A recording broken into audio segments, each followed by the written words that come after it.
Esta semana, en Conversaciones con Cebrián, el protagonista es Leonel Fernández, nacido en la ciudad de Santo Domingo en 1953. Escritor, abogado, catedrático y político, fue presidente de la República Dominicana durante 3 mandatos, entre 1996 y el año 2000 y también entre 2004 y 2012. Perteneciente durante esa época al Partido de la Liberación Dominicana, ingresó en él junto a su equipo fundador, liderado por el profesor Juan Bosch, el primer presidente electo en el país tras la larga dictadura de Trujillo. Durante sus mandatos, Fernández desarrolló una dinámica de política exterior para intentar rescatar al país de su aislamiento tradicional. Reforzó los lazos dominicanos con varios países del entorno y también con algunos de África. Además, reorientó la inversión pública hacia el gasto social y privilegió la educación y la salud públicas. El actualmente presidente de la Fuerza del Pueblo, partido por él fundado hace menos de 3 años, es en este momento el líder de la oposición en el Parlamento. Leonel Fernández es, además de amante de la lectura y reconocido como uno de los académicos y profesionales más lúcidos de su generación. No se lo pierdan.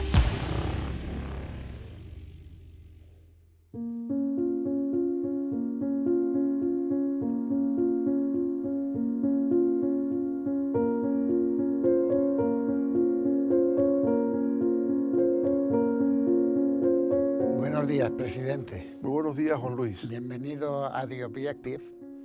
Este es un lugar donde estamos procurando ilustrar a la audiencia, no solo española, sino también de América Latina, sobre los sucesos, la cultura, la política, la sociología en España y también en América Latina. Y queremos empezar precisamente con usted en días tan señalados como son el 60 aniversario de la Revolución Constitucionalista en República Dominicana, que fue una revolución en favor de la Constitución democrática frente a la invasión norteamericana y la dictadura, el triunvirato que desplazó por la fuerza de su legítima presidencia al presidente Juan Bosch. Queremos inaugurar con esta conversación un repaso un poco actualizado a lo que ha sucedido en América Latina, en las democracias de América Latina en los últimos años y lo que puede suceder en los años venideros, habida cuenta de la situación. Y para comenzar, si me pudiera hacer un relato breve de en qué consistió la Revolución Dominicana y la invasión de la República Dominicana por el ejército norteamericano hace 60 años, ¿qué significado tenía después de tanto tiempo de la dictadura de Trujillo? Sí, en primer lugar, gracias por tan gentil invitación, Juan Luis, de participar en este programa. Y por supuesto, estamos festejando en República Dominicana el 60 aniversario de ese acontecimiento épico, fundamental, en la historia del siglo XX de República Dominicana, que fue la Revolución de Abril de 1965, conocida como Revolución Constitucionalista. Su antecedente inmediato tiene que ver con el golpe de Estado que derrocó a Juan Bosch, primer presidente democráticamente electo después de 3 décadas de dictadura trujillista, y había mucha ilusión en el pueblo dominicano de que habría una transición hacia la democracia. Y así empezó una nueva constitución. La primera constitución social en la historia dominicana fue esa constitución del año 1963. Lamentablemente el gobierno solamente pudo durar 7 meses. Se produjo un golpe de Estado militar y se creó entonces un gobierno de facto conocido como el triunvirato. El triunvirato gobernaría pues desde septiembre de 1963 hasta que estalla la Revolución de Abril de 1965.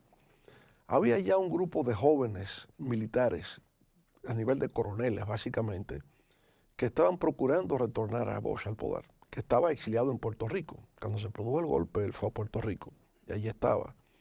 Miembros de su partido, el PRD, lo visitaban en varias ocasiones.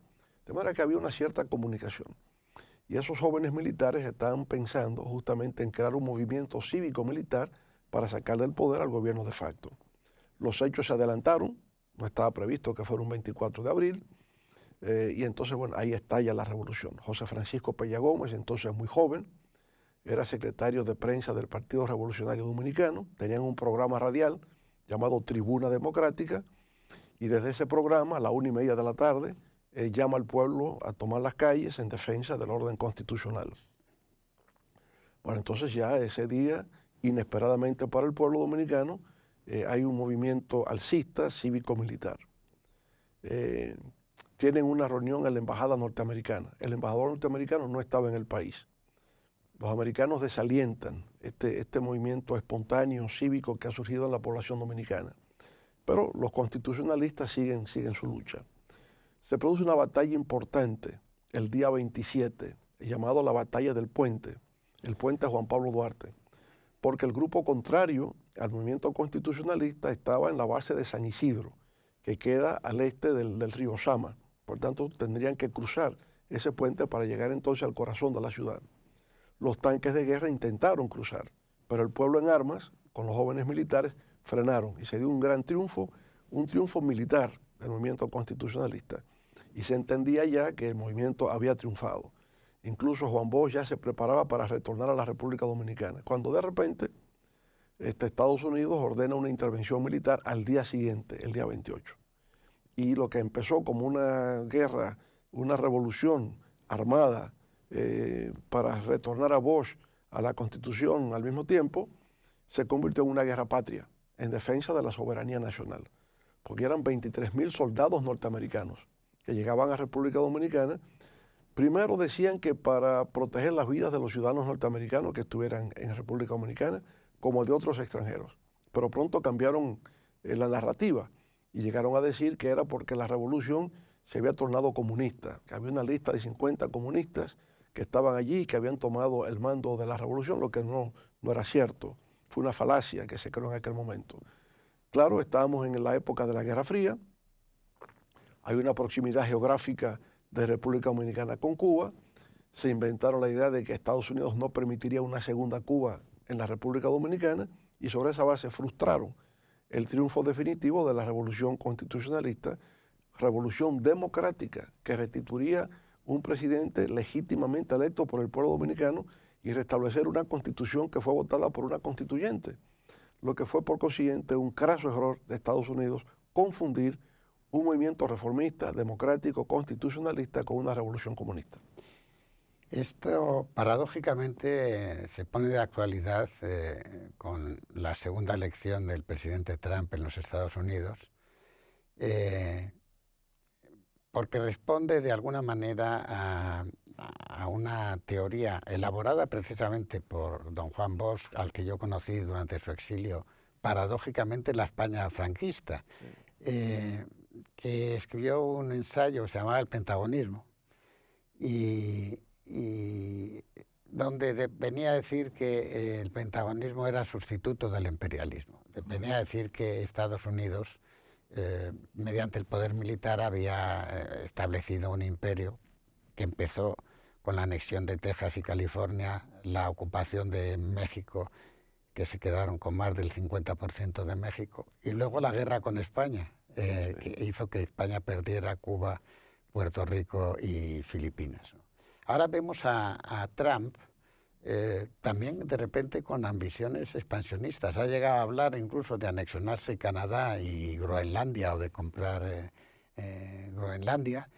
Y hay un desorden creciente en el nuevo orden internacional, en donde lo que vemos es que hay un serio peligro para las democracias, para las cada vez menos democracias que existen en el mundo. Y por cierto, hay que decir que hay una democracia en República Dominicana que es casi una excepción ya en estos momentos en lo que se refiere a América Latina en general y al Caribe y Centroamérica en particular, sobre todo porque es una democracia que funciona sin polarización y sin exclusión. Es una democracia donde manda la mayoría, pero la minoría es respetada y además se coordinan para proteger el interés general y obtener intereses que no son ideológicos, sino fundamentalmente que pertenecen a la sociedad. Pero bueno, lo que me preocupa es cómo ve el futuro de la democracia, el papel de los Estados Unidos, el nuevo orden mundial y América Latina en ese terreno. Vamos haciendo un diálogo claro, para no... Por supuesto. Lo de Juan Bosch y la tesis del pentagonismo, sustituto del imperialismo, fue una tesis muy novedosa en su momento. Obviamente, cuando habla como que el pentagonismo sustituye al imperialismo, se remonta un poco a la etapa post-Segunda Guerra Mundial, cuando se inició un proceso de descolonización, ¿no? Las potencias europeas que aún tenían colonias en África, en Asia, bueno, se logró en algún momento la independencia por decisión de los imperios. Otras veces fueron guerras en Argelia, fue una batalla que se dio en Indochina, por igual, ¿no? Primero con los franceses, que se van después de la batalla de Dien Bien Phu, los norteamericanos le suceden hasta la época de Nixon, en los años 70. Entonces, bueno, un proceso de descolonización, ya el imperialismo tradicional clásico que surge en el siglo XIX, pues desaparece. Entonces el pentagonismo es el Departamento de Defensa de los Estados Unidos, que ve el negocio de la guerra. Entonces es un negocio donde intervienen numerosos actores en la vida norteamericana, científicos, universidades, etcétera, y todo está en el negocio de la guerra, que de acuerdo con la tesis de Bosch era parte también de la tradición histórica norteamericana, que usted hace referencia, el expansionismo continuo. Bueno, ahora llega Trump y la impresión que genera es un neoexpansionismo, que si Panamá les pertenece y por consiguiente tienen derecho a plantear su soberanía sobre el canal de Panamá, obligan a rescindir 2 contratos que tenían con unos empresarios de Hong Kong. Bueno, aunque parece que ahora se lo están pensando los empresarios de Hong Kong. Ahora, bueno, se planteó la rescisión de los contratos, en primer lugar, forzados. Hay una acción coercitiva para lograr eso. Pero en segundo lugar, cosa muy curiosa, se quiere cambiar la cartografía. Ya no existe el Golfo de México, ahora sería el Golfo de América, y de Estados Unidos se llama América, o sea que el Golfo sería de ellos. Entonces también, irónicamente, se refiere al Canadá como el estado número 51 de la Unión, y se referían a Trudeau, primer ministro, como el gobernador Trudeau, una forma de humillación política, y ya luego Groenlandia, que quieren comprarle Groenlandia a los daneses. Bueno, en fin, sí, esta visión neoexpansionista y además dicho así de manera tan clara, no se ha visto en la historia de los Estados Unidos. Por lo menos en la historia contemporánea no se había visto. Había cierta cautela en expresar los verdaderos intereses que tenían los Estados Unidos, que se estaban siempre matizando con compartir el bien común, con la cooperación, con la ayuda, ¿no? Con las distintas instituciones que Estados Unidos ha tenido, como el Cuerpo de Paz, la Alianza para el Progreso, que serían instituciones de cooperación. Ahora, el gobierno de Trump desmantela a USAID, es decir, la institución que se dedica a prestar ayuda social a nivel internacional. Y hay un desmantelamiento del Estado federal, ayudado por Elon Musk. De manera que es una, digamos, es una ruptura, si se quiere, es un punto de inflexión del Estado norteamericano con su pasado. Hacia dónde eso va es la incertidumbre. No se está claro qué es lo que se procura con todo esto. Lo que sí es que está generando un nivel de conflictividad interna en los Estados Unidos que no se conocía. Conflicto con las universidades, conflicto con las oficinas de abogados. Y con la magistratura, y con que ha llegado a tener a una jueza porque la jueza protegió a un inmigrante que quería ser detenido o deportado por el FBI. ¿Usted nació en Nueva York? No, nací en Santo Domingo. ¿Nació en Santo Domingo? Sí, bueno, pero desde niño en Nueva York. Desde niño en Nueva York. Y por lo tanto conoce bien la sociedad norteamericana. Yo tengo 2 hijos americanos prácticamente que viven allí. La pregunta es si efectivamente la ruptura que hay en Estados Unidos amenaza también a la democracia norteamericana, que aparentaba ser la primera democracia del mundo, y en estos momentos está en entredicho que no se esté poniendo en peligro pues la independencia del Poder Judicial y la igualdad de derechos de todos los ciudadanos, etcétera y tal. Que haya una especie de retroceso democrático severo en lo que era el país líder del occidente democrático, por así decirlo. ¿Sabe qué es interesante? Porque eso es lo que plantean 2 profesores de Harvard, en el ámbito de ciencias políticas, Steven Levitsky y Daniel Zebest, en un libro que se titula ¿Cómo mueren las democracias? Y el tema son los Estados Unidos. Y una premisa es Trump en su primer periodo de gobierno en el 2016. Algo inesperado. Nadie pensaba que realmente Trump podía alcanzar la presidencia en Estados Unidos. Y empiezan por plantear una queja con respecto al Partido Republicano. ¿Cómo fue posible que se permitiera lo que ellos llaman un demagogo radical se alzara con la candidatura, con la nominación, frente a otros 16 contendientes de la tendencia clásica conservadora del Partido Republicano? Bueno, es que nadie pensaba en aquel momento que fuese posible que Trump ganase. Inclusive muchos pensaban que Trump llegó a aspirar a la nominación como una especie de propaganda para sus negocios, pero sin embargo logró colarse. Hoy entendemos mejor la razón por la que se coló. Había un malestar en la sociedad norteamericana en el tránsito que se hizo de un modelo económico industrial a una economía de servicios. Entonces muchas empresas norteamericanas se fueron al mundo asiático, se fueron a China, fundamentalmente China, otras a Vietnam, ¿no? Otras a Corea del Sur. Entonces ese cordón industrial norteamericano, en Michigan, la costa este de Estados Unidos, con la industria automotriz, con las empresas textiles, se quedaron como fantasmas. Entonces hubo un sector de la economía norteamericana que se tornó anti-globalización. Porque la globalización implicó entonces en la parte industrial no solamente que se priorizó el sector servicios con una hegemonía del sector financiero global, al hecho de que la industrialización se convirtió en un mecanismo de producción fragmentada, es decir, con las cadenas globales de valor. La industria automotriz, ya el vehículo no se produce en un solo lugar. La carrocería en un sitio, las gomas en otro, la parte de cristal en otro y termina por ensamblarse en otro lugar. Una verdadera producción global. Entonces eso afectó al sector industrial norteamericano y fundamentalmente a los trabajadores. La base fundamental de apoyo electoral del Partido Demócrata siempre fueron los sindicatos. Los sindicatos se debilitaron al debilitarse la clase trabajadora. Y por consiguiente fue naciendo mucho antes de Trump, yo diría ya visiblemente desde el punto de vista político, cuando Clinton se presentó como candidato en 1993, el candidato Ross Perot, que ya hablaba de la necesidad de que Estados Unidos volviese a sus fundamentos, que el globalismo era algo que iba a afectar a Estados Unidos. Clinton era el representante de la globalización emergente, esa globalización post-Guerra Fría, ¿no? Una nueva ola globalizadora que en aquel momento no se veía claramente, todos lo veían con, digamos, con beneplácito, pero también era luces y sombras. Tuvo ganadores y tuvo perdedores.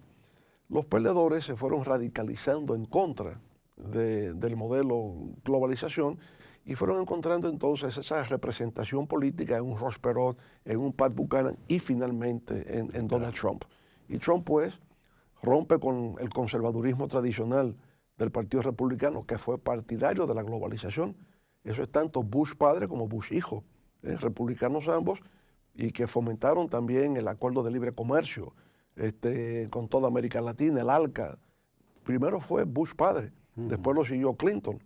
No se pudo dar plenamente, sino que se hizo de manera subregional.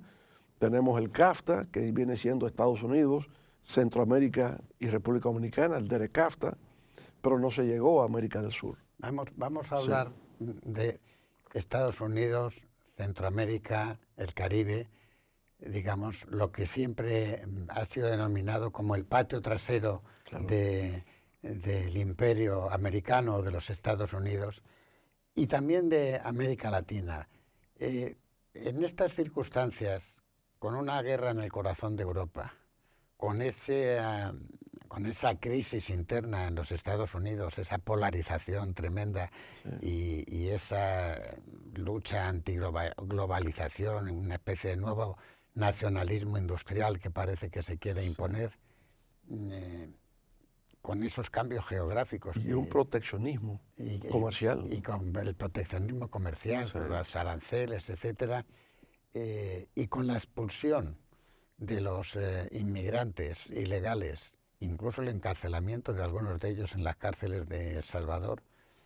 ¿Cómo se contempla desde el llamado patio trasero, desde Centroamérica y el Caribe, y cómo se contempla desde América Latina los peligros y las oportunidades que la comunidad iberoamericana tiene en estos momentos, debido a la ausencia de Europa de un lado y ahora la hostilidad norteamericana del otro? Sí, Primero, fíjese, caso extraño, ¿verdad? Se ha priorizado tanto América del Norte como América Latina en general en este segundo mandato de Trump. Ya hemos visto el conflicto con el Canadá, mirando hacia el norte, pero también es con México, porque lo que le dice al Canadá se lo dice a México. O sea, vamos a establecer aranceles porque se presume que empresas chinas irán a México y que luego entonces entrarían, conforme al acuerdo de libre comercio, al mercado norteamericano exento del pago de arancel. Por tanto, están penalizando a México ante la eventualidad que ellos calculan que eso pudiese ocurrir, una especie de triangulación. O sea, empresas chinas, pero ya convertidas en empresas mexicanas, producirían el bien en territorio mexicano, entraría al mercado de Estados Unidos exento de impuestos. Por tanto, le han impuesto a México altos aranceles. Luego está el caso de Panamá, al que hemos hecho referencia. O sea, hay un cuestionamiento a la soberanía de Panamá sobre su canal, que en virtud de un tratado que se firmó, el Tratado Torrijos-Carter, la soberanía del canal pasó a Panamá. Y Panamá, como sabemos, históricamente era una provincia de Colombia, que Estados Unidos hizo desprender para crear un país diferente y entonces tomar el control del canal. Es decir, esa es la historia. Entonces, con un país como República Dominicana y los países centroamericanos, tenemos un acuerdo de libre comercio con Estados Unidos. Pero ahora se ha establecido un arancel de un 10%. Ese arancel viola el tratado, porque el tratado era bienes y servicios elaborados con unos criterios establecidos, entraban al mercado de Estados Unidos sin pagar impuestos. Con el acuerdo de libre comercio. Con el acuerdo de libre comercio. Con Biden se creó la ilusión de que esas empresas norteamericanas establecidas en Asia iban a ser traídas de nuevo a la esfera de influencia norteamericana, la geoeconomía. Porque contrario a Trump, que considera que las empresas volverán a Estados Unidos, en el modelo del Partido Demócrata se sabía que no. Entonces plantearon lo que llaman el nearshoring y el friendly shoring. Esas empresas van a venir a lugares que tengan una cercanía geográfica con Estados Unidos, pero también tengan una relación amigable con Estados Unidos. Ese lenguaje ha desaparecido con Trump. No se ha hablado de nearshoring ni de friendly shoring, no se ha hablado en estos momentos. Por tanto, hay una incertidumbre respecto de cuál es el futuro de la relación con Estados Unidos y de esas empresas. La perspectiva general que se tiene es que esas empresas no volverán a Estados Unidos. Y si vuelven, no serán las condiciones de antes, de 15, 20 años atrás. En razón de la automatización de la producción que existe hoy día, el avance tecnológico, ya se va a emplear inteligencia artificial, machine learning, en todo lo que tiene que ver con producción industrial. Todavía el costo laboral es más alto si se hace en Estados Unidos que si se hace en México, Centroamérica o República Dominicana. También el que empresas norteamericanas, bajo la modalidad de zonas francas industriales o maquilas, operen en nuestros territorios, es una contención a la migración masiva y ilegal. Si Estados Unidos nos despoja de esa posibilidad, es lógico que la presión migratoria se va a incrementar. Entonces es algo que, digamos, se vio muchos años atrás, en la época de Reagan, estableció la Iniciativa para la Cuenca del Caribe, que consistió en un comercio, libre comercio, pero unilateral. Era que los productos elaborados en nuestros países llegaran al mercado americano exentos de impuestos y no era recíproco. La reciprocidad viene después de la Guerra Fría, porque en la época de Reagan eso se hace por razones también geoestratégicas y razones geopolíticas. Es decir, se excluyó a Cuba y se excluyó a Nicaragua en aquel momento, y solamente aquellos países que estaban bajo un régimen democrático pleno se les permitió ingresar a esto. Pero termina la Guerra Fría, el factor ideológico desaparece y entonces el modelo, en lugar de ser Iniciativa para la Cuenca del Caribe, son acuerdos de libre comercio con carácter de reciprocidad. La economía dominicana tiene que abrirse a la importación de bienes y servicios de Estados Unidos exento del pago de arancel. Obviamente hay una cierta simetría en eso. Y hay productos que si se logran liberalizar plenamente afectarían. Hoy tenemos en el país, en República Dominicana, el caso del arroz. Está en lista para permitir la importación de Estados Unidos. Claro, los productores arroceros en República Dominicana dicen, por un momento, el arroz en Estados Unidos es subsidiado en su producción y subsidiado en su exportación. Entonces no hay equidad, no hay equilibrio en esta relación de comercio. y por tanto vamos a renegociar lo que tiene que ver con el arroz. O posponemos su entrada a la liberalización o se eliminan los subsidios en Estados Unidos para su producción. Porque de no ser así, va a arruinar a los productores de arroz de República Dominicana y por tanto a 14 provincias del país que dependen de la producción de arroz, que es parte de la dieta nacional. Estamos ya en República Dominicana. Sí. Hemos ido haciendo un recorrido. República Dominicana es una excepción en lo que se refiere a estabilidad política en las últimas décadas, en lo que se refiere a la existencia de dos partidos o coaliciones fundamentales, una más conservadora, otra más formalmente progresista, pero absolutamente respetuosas con las leyes de la democracia y con el sistema institucional y constitucional. ¿Cómo se ve República Dominicana en estos momentos, en esta confusión generada por los Estados Unidos?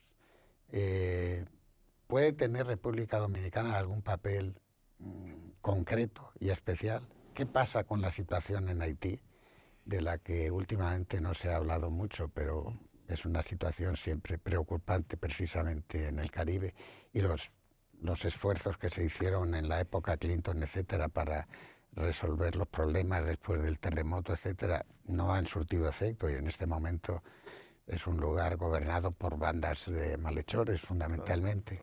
Y luego, ¿de qué manera Europa y fundamentalmente España, por sus relaciones de todo tipo, históricas, culturales e incluso familiares, etcétera, y en este momento inversoras muy fuertemente en temas de turismo, las empresas españolas, cómo ve el futuro de República Dominicana? ¿Cómo ve el presente? ¿Esa estabilidad va a seguir funcionando? Háblenos un poco de su país. En República Dominicana, desde el punto de vista político, tiene dos momentos claves. 1961, con la muerte de Trujillo, por lo que hemos hablado del Bosch y la revolución.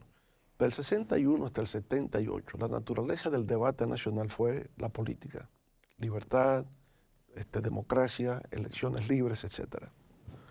A partir del 78, que es por donde se inicia la transición democrática de toda América Latina, porque primero fue República Dominicana y la década de los 80 fue el resto de países de la región. Pero a partir del 78, o sea, casi tenemos 50 años, ¿no? 47 años para ser más precisos, donde no ha habido interrupción del proceso constitucional dominicano. Cada 4 años hay elecciones. Ahora, en el año 94 se presentó una crisis de acusación de fraude y entonces hubo un acuerdo de limitar el gobierno a 2 años, el gobierno de Balaguer. Habría sido del 1994 al 96 y se limita del 94 al 98, se limitó 2 años hasta el 96 como solución a la crisis. Salvo eso, algún intento de reforma constitucional para quedarse en el poder de algunos de los presidentes, ha habido estabilidad política democrática en la República Dominicana. O sea, la democracia electoral se ha ido perfeccionando y cuando ha habido irregularidades se busca la forma de resolver. Y lo que aspiramos es que se consolide el tema de la democracia electoral. Ahora, hoy día, la democracia es más que, digamos, ir a unas urnas y escoger unas autoridades. Hoy la democracia también tiene que tener un componente económico y social. Y alguien va más lejos, y un componente medioambiental y tecnológico, ¿no? Entonces, la República Dominicana está en ese proceso de cómo convertir su democracia electoral en una democracia económica y social. ¿Qué significa brindar oportunidades para que la gente pueda beneficiarse del crecimiento económico y convertir ese crecimiento en desarrollo sostenible? Y avanzamos en esa dirección. Y creo que es un buen ejemplo de cómo la estabilidad política democrática genera un clima apropiado para la inversión, para el crecimiento y el desarrollo, y que eso se traduzca en prosperidad para la población. Es un buen ejemplo, sobre todo cuando se compara con Haití, porque en Haití es todo lo contrario. Al tener una inestabilidad política crónica, ha caído en la miseria total. Y en estos momentos es una situación de inseguridad absoluta. que tiene que ver básicamente la situación actual con el asesinato del presidente Jovenel Moïse. Al producirse el asesinato, el Estado ha colapsado. Se hablaba de un Estado fallido, ahora es un Estado colapsado, inexistente. Y estas bandas criminales tienen el control del territorio en Haití. Y mientras eso ocurre, Haití lo que hace es retroceder cada vez más en la miseria, se hunde más en el crimen, en el secuestro, bueno, en los asaltos, ¿verdad? Y en la miseria más absoluta que uno puede imaginar. Eso representa un cierto desafío para la República Dominicana. Sí, pero paradójicamente Haití es una amenaza en ese sentido a República Dominicana, pero al mismo tiempo la inmigración haitiana en República Dominicana, pues como otro tipo de inmigración latinoamericana en Estados Unidos o africana o de Europa del Este en Europa Occidental, a veces se considera una amenaza, pero en realidad también es una ayuda y una solución al crecimiento económico del país. Es decir, hay una mano de obra haitiana importante en República Dominicana que ayuda al desarrollo de determinados sectores, fundamentalmente agrícolas, ¿no? Ahora, la pregunta es, ¿qué hacer para resolver el caso haitiano? ¿Es un caso que puede resolver República Dominicana o lo tienen que resolver las Naciones Unidas? Francia, como el poder histórico de la República de Haití, ¿debería tener algún papel en ello? Sí, mire, en realidad lo que siempre se teme es la migración masiva, irregular y desordenada. Entonces lo que ha ocurrido con la presencia haitiana en la República Dominicana es que se ha convertido en eso.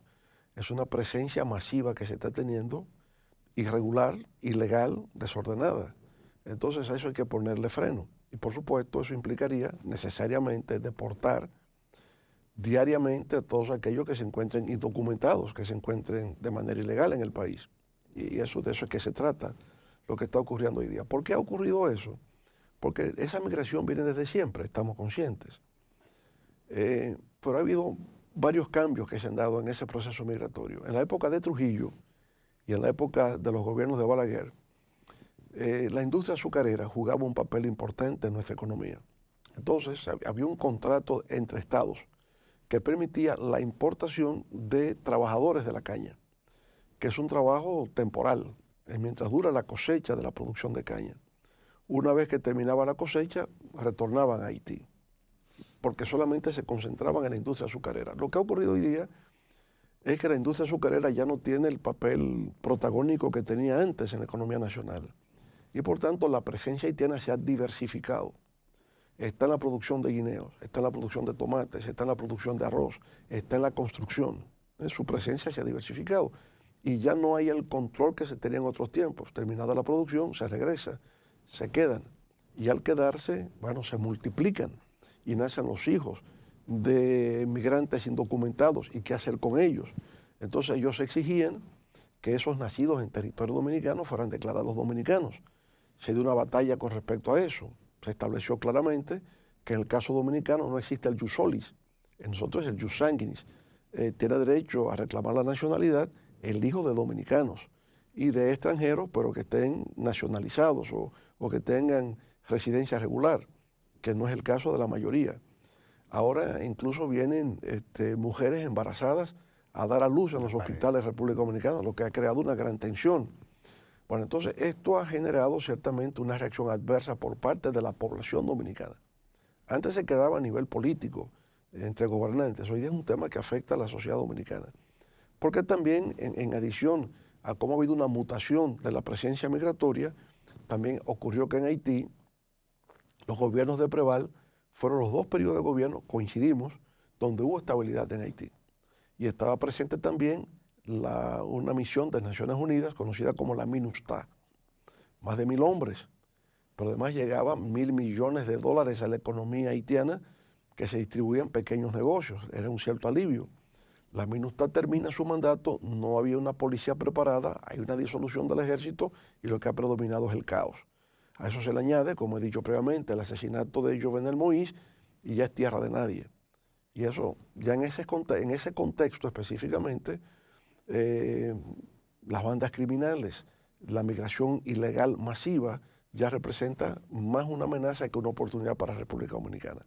Ahora, todo eso tiene que arreglarse. Hay que poner las cosas en orden. Vamos a permitir ingresar todo lo que son legales, irregulares, y que vengan a una labor específica. Quizás en este caso, un dueño de finca de producción de guineos, ¿cuántos trabajadores usted necesita por qué tiempo?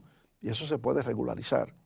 En la construcción, usted ha sido contratado en la construcción de este edificio. Cuando eso termine, terminó su contrato y usted regresa a su país. Hay un desorden en todo eso y ese desorden entonces ha ido generando una reacción muy emotiva por parte de la población dominicana. Eso ha sucedido en Estados Unidos, Sí. eso está sucediendo en Europa.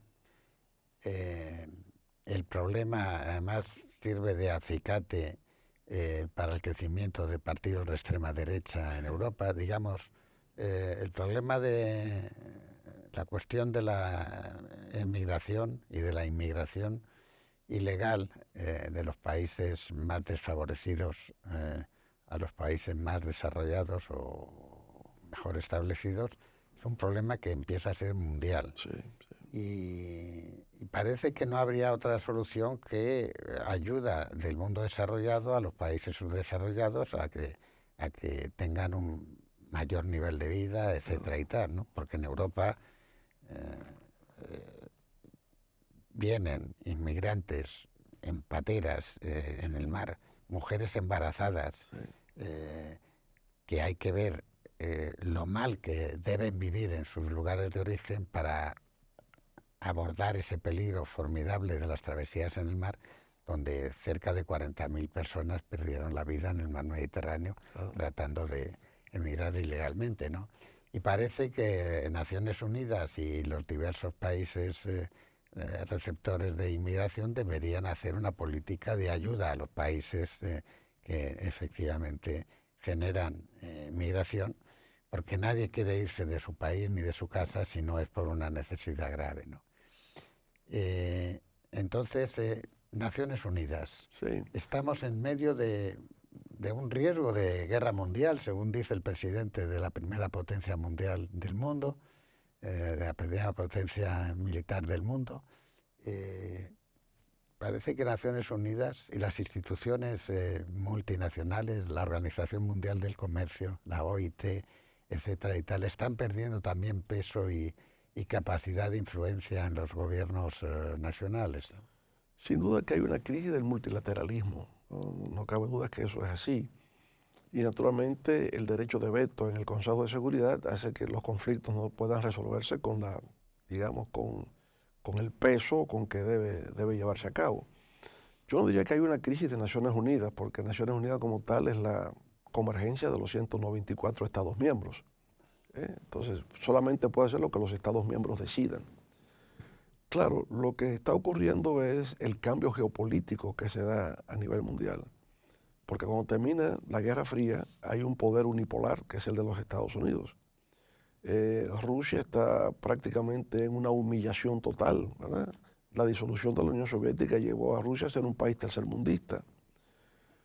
Pero los acontecimientos terroristas del 11 de septiembre de 2001, la crisis financiera global del 2007-2008, la pandemia del 2021 del COVID, ha ido generando una mutación también en el ámbito mundial. La emergencia de China, consolidada como la segunda potencia mundial, el resurgimiento de Rusia como una potencia ya militar también importante, con presencia en África, había intervenido en Siria, la situación de la guerra con Ucrania, y leyendo incluso la prensa de hoy, ya se ve que los ucranianos están dispuestos a discutir entrega de territorio, ¿verdad?, a Rusia, y en medio del diálogo Rusia es capaz de mandar 200 drones a Kiev. Es decir, es un mundo que ha cambiado, donde el orden geopolítico mundial obviamente no es el mismo de 20 o 30 años atrás. Ahora, con el resurgimiento de Rusia, la emergencia de China y una potencia norteamericana que luce en declive y políticamente disfuncional, obviamente que, bueno, ¿qué pasa aquí? Llega un presidente y lo primero es que declara una guerra comercial, y instala a China sobre todo aranceles por un 140%, lo que significa que no entren sus productos al mercado norteamericano, pero aquellos lo van a reciprocar. Y por consiguiente, ¿a qué conduce todo eso? A un declive de la economía global, a una situación de hiperinflación, aumento del desempleo y a un trastorno social por doquier. Yo pienso que hay un escalamiento peligroso hacia una confrontación que esperemos que no se produzca. Ni queremos tampoco ser alarmistas ni decir que estamos en una antesala de que eso vaya a ocurrir. Pero obviamente que está faltando sensatez, obviamente que está faltando madurez en estos momentos, y yo pienso que incluso hasta en la retórica, ¿no? Hasta en la forma de referirse al otro, hay un tono de humillación que para una potencia emergente como China es inaceptable. Entonces China también ha endurecido su retórica y le responde a Estados Unidos de tú a tú. Y ella le dice, aquí no estamos negociando nada, eso no es verdad. Estamos abiertos al diálogo, pero no a la capitulación. Entonces se han ido endureciendo, ¿no?, las relaciones internacionales, y a eso hay que buscarle obviamente un bajadero que empieza por recoger la forma, el estilo en que se dirige al otro, que siempre prevaleció en el mundo un estilo diplomático, ¿no?, un estilo y unas formas que hoy día se han perdido. Hoy se han perdido, bueno, y en este país, en España, se han perdido de manera impresionante, como se insultan los políticos en el Parlamento, en vez de parlamentar, se insultan. De repente tenemos un gobierno que no ha presentado presupuestos nada más que una vez y no los presenta anualmente como obliga la Constitución, con el argumento de que como no se van a aprobar porque no tiene mayoría, que es una pérdida de tiempo que parlamente el Parlamento. Claro. Ahora, ¿dónde se origina eso, Juan Luis? En Estados Unidos. ¿Y qué ocurre después? Que lo copian. Porque si a Trump le dio resultado, le dio éxito, ¿por qué no? Entonces usted lo ve en Milei, en Argentina, y lo ve en Bolsonaro. Y vemos a Bukele. Y a Bukele, claro. Y vemos tantas derivas antidemocráticas también en Europa, sí, que se supone que era el paraíso o el oasis democrático, que es muy preocupante. Hablemos un momento de España y República Dominicana, porque sí, hay una República Dominicana en España. Sí. Hay más de 200.000 dominicanos con pasaporte dominicano, más otros 100.000 o 100 y pico mil, diríamos híbridos, que son españoles, pero con padre o madre de dominicanos, etcétera. Y además la diáspora dominicana en España fue en los años 80 uno de los primeros grupos verdaderamente de inmigrantes, junto con los inmigrantes marroquíes, que era identificable, y el primer grupo de América Latina o de Hispanoamérica que efectivamente aparecía integrado y aparecía actuante en este país. ¿Cómo ve a la diáspora, en general a la diáspora dominicana, que es muy importante en Estados Unidos también, y cómo ve a la diáspora en España? Sí, bueno, la diáspora para la República Dominicana ha resultado muy importante, porque la gente que ha salido se ha encontrado con un mundo moderno, un mundo desarrollado, lo cual ha interiorizado, y lo que prevalece en República Dominicana hoy día es esa visión de modernización y desarrollo, y mucho tiene que ver la diáspora con eso. En Estados Unidos hay 2.400.000, pero de eso ya 1.300.000 han nacido en Estados Unidos. Algo que también está ocurriendo aquí en España, le llaman los híbridos, ¿no?, de padres dominicanos, pero nacidos en España, o una mezcla, la madre dominicana, el padre español, y nacido en España. Entonces, es una tendencia que se va incluso a expandir con el tiempo. Eso va a ser cada vez más así. Pero se mantiene el vínculo con las raíces de origen, ¿no?, a través de la cultura, a través de las remesas, a través de intercambios de diversos géneros que se producen. Bueno, la cultura, la dieta que digamos, consumen es la dominicana, la música, la historia, sigue estando presente ahí. Pero también al estar en España o al estar en Estados Unidos o en Italia, en cualquier lugar, aprenden nuevas formas de producción, de trabajo, ¿no?, de organización también. Y de organización, hasta del manejo del tiempo, ¿verdad? Yo digo que los dominicanos hemos creado una nueva dimensión del tiempo, que no es ni AM ni PM, sino DM. Es decir, Dios mediante. Llego a las 8, Dios mediante. Y entonces se aprende por aquí que tiene que ser preciso con la hora, no de relojero suizo, puntuales. Entonces hay costumbres, hay normas que van aprendiendo y que obviamente contribuyen a mejorar todavía, ¿no?, las condiciones de vida de los dominicanos en términos de mejoría de condiciones materiales de vida, pero también espirituales. La gente aprende, la gente, digamos, entra en otro mundo cultural y trasciende. Entonces ha ayudado enormemente. Hablamos de que la diáspora debe ir de la mano con el desarrollo nacional y creo que efectivamente eso ha sido así y la tendencia que se percibe es que va a consolidarse para que sea así. A mí me recuerda la situación actual de República Dominicana, donde que la visito frecuentemente, como Sí. usted sabe, a la España de los 60. En la España de los 60 los dos principales rubros de ingresos del Estado eran el turismo y las remesas de los emigrantes españoles a Europa, a Francia, a Alemania, a Holanda, a Inglaterra, etc.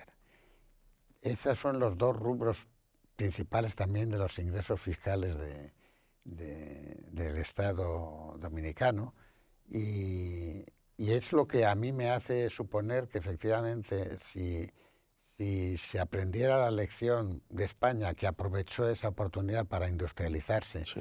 y para crecer económicamente y para llegar puntualmente. Porque hay que decir que una de las cosas, es decir, la puntualidad Claro. forma parte del ahorro. Ahorrar tiempo es ahorrar dinero, ¿no? Así es. Y me recuerda mucho a eso.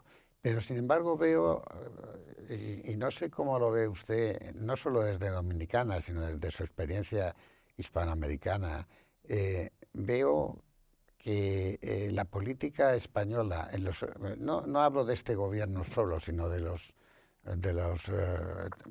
últimos gobiernos prácticamente desde el comienzo de este siglo, desde que volvió el PSOE al poder y luego el PP, o sea, no es nada ideológico en los partidos, ha descuidado la presencia y la relación con Hispanoamérica, al tiempo que los empresarios, los españoles y los hispanoamericanos, que las academias de la lengua, las universidades, las instituciones culturales, etcétera, han mantenido la comunidad hispana entre América y España y la comunidad iberoamericana, incluyendo a Brasil y Portugal, frente a una especie de desidia o de falta de capacidad de los gobiernos de que eso se produzca.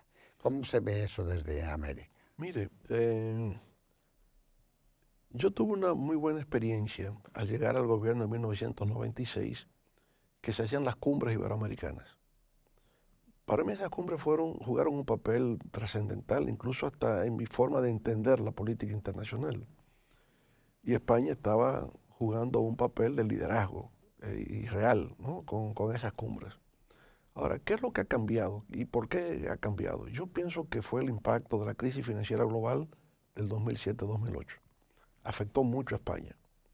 Entonces España, que tenía dos partidos políticos fundamentales, ¿no?, el PP y el PSOE, de repente tiene a Vox, y tiene a Podemos, y tiene a Suma. Y tuvo a Ciudadanos. Y Ciudadanos, o sea, la cosa se multiplica, pero también mucha contestación callejera, el 15M y tomando la plaza tal. Y entonces España, afectada por la crisis financiera global, pierde un poco la fuerza política que tenía frente a la región. Y eso, bueno, le afectó por mucho tiempo y España empieza a salir de eso, pero perduró. Y quizás no enteramente ha salido porque también viene la crisis de la pandemia del COVID y entonces hay una contracción severa a nivel mundial y los países ya no pueden jugar el rol de antes de la cooperación y el intercambio que tenían. Entonces yo creo que esos dos factores han influido, la crisis financiera global del 2007-2008 y la crisis de la pandemia del COVID, en el sentido de que generaron unas contracciones muy fuertes y Europa comete un error, a mi modo de ver también lo cometió España, visto ya en el tiempo, que frente a una contracción aplicaron políticas de austeridad, con lo cual la cosa se agravó, porque se convirtió en un problema social. Estados Unidos en la época de Obama lo hizo al revés. Lo que hizo fue aplicar una política monetaria expansiva y ya se corrigió con la pandemia. Con la pandemia ya España aplicó también política expansiva, no de recorte. Entonces, España y la unidad. Y Europa en sentido general, por supuesto, presionado por Alemania, que tenía el tema de ser acreedor de los demás, país acreedor de los demás. Entonces, yo siento cuando uno mira ahora retrospectivamente, cómo esos dos elementos, sobre todo el primero, jugó un papel en una pérdida de liderazgo, en una política de cooperación y de fomento de una relación de carácter iberoamericano. Pero España lo está como retomando de nuevo poco a poco, ¿no? Y ojalá que no se produzcan nuevas crisis para desviar eso, porque yo sentí mucho la importancia de un vínculo con España y con Europa. Y lo siento en el ámbito de la educación, en el ámbito de la cultura, de las inversiones. Bueno, República Dominicana se beneficia enormemente con las inversiones en el sector turístico. O sea, la presencia española en el turismo dominicano ha sido clave para la expansión que hemos tenido en esa industria. Pero también las universidades, las instituciones públicas formadas por universidades españolas. O sea que si en realidad se le presta atención, la potencialidad que existe es inmensa para continuar cultivando esos vínculos entre nuestros pueblos. Claro, América Latina también se ha transformado. Los años que van del 2003 al 2013, la época dorada de la economía latinoamericana, con crecimiento promedio anual de un 5.5%, transformó la región en términos de infraestructuras, carreteras por todas partes, edificaciones verticales, arquitectura de acero y cristal. Usted ve eso ya por América Latina en todas partes. Eso no estaba medio siglo atrás, así que también ha habido un cambio. Países como Brasil, México, se nota que son países ya miembros del G20, o sea, se les toma en cuenta, tienen un papel. Bueno, no debemos abusar más de la audiencia, aunque es muy interesante este intercambio. Yo personalmente estoy aprendiendo mucho de esta conversación, pero quisiera terminar con la noticia de que usted, aparte de haber sido tantos años presidente de la República Dominicana, es ahora el jefe de la oposición con un partido que se llama la Fuerza del Pueblo. Es además presidente de una fundación muy importante, la Fundación Global Democracia y Desarrollo. Democracia y Desarrollo, Sí. Que ahora es una fundación española también, Sí. Y que ha empezado a funcionar en España. Y sí quería saber qué le ha llevado a esa fundación tan importante en República Dominicana, presente también en los Estados Unidos, qué le ha llevado a convertirlo ahora en una fundación española y europea, Sí.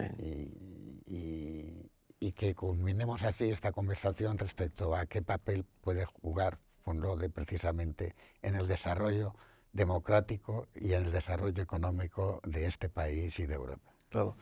Bueno, la fundación Funlode, como le decimos, ¿no? Hoy, este año está festejando su 25 aniversario de haber sido fundado. Y se concibió desde un principio como un centro de pensamiento, de análisis, de investigación del impacto de la globalización a República Dominicana, América Latina, el tema de la democracia, plantearse una reflexión sobre los partidos políticos, la sociedad civil, el Estado, elecciones, etcétera. O sea, todo lo concerniente a la consolidación de un Estado de Derecho social y democrático.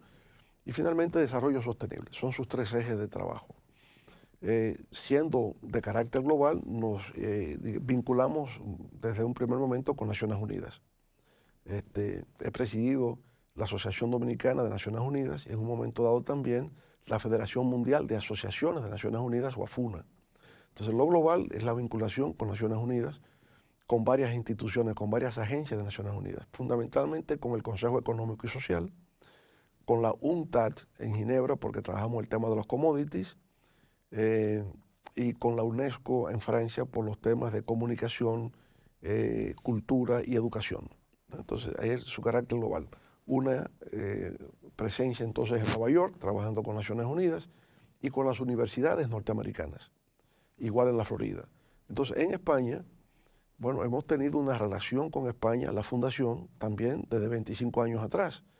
De la fundación nació el Instituto Global, que es una institución de educación superior, y establecimos vínculos con las principales universidades españolas, con Salamanca, Universidad de Alcalá de Henares, la Carlos III, la Autónoma de Madrid, la Rey Juan Carlos. Usted la nombra y ahí estamos, ¿no?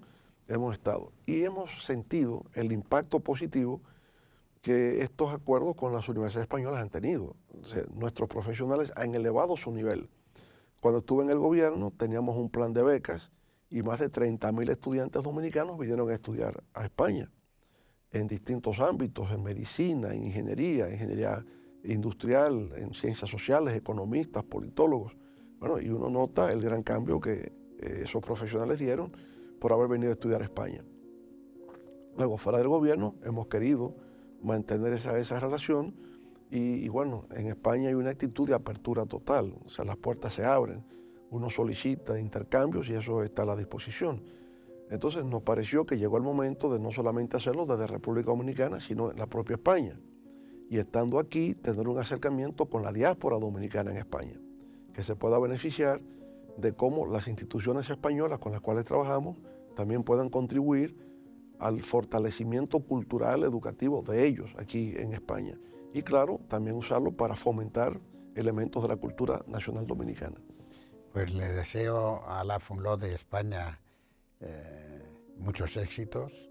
Yo creo que todo lo que sea cultivar la unidad hispanoamericana e iberoamericana es bueno para los países de las dos orillas del Atlántico y también para aquellos que tienen las orillas en el Pacífico, Claro, pero claro. son orillas hispanoparlantes también. Así es.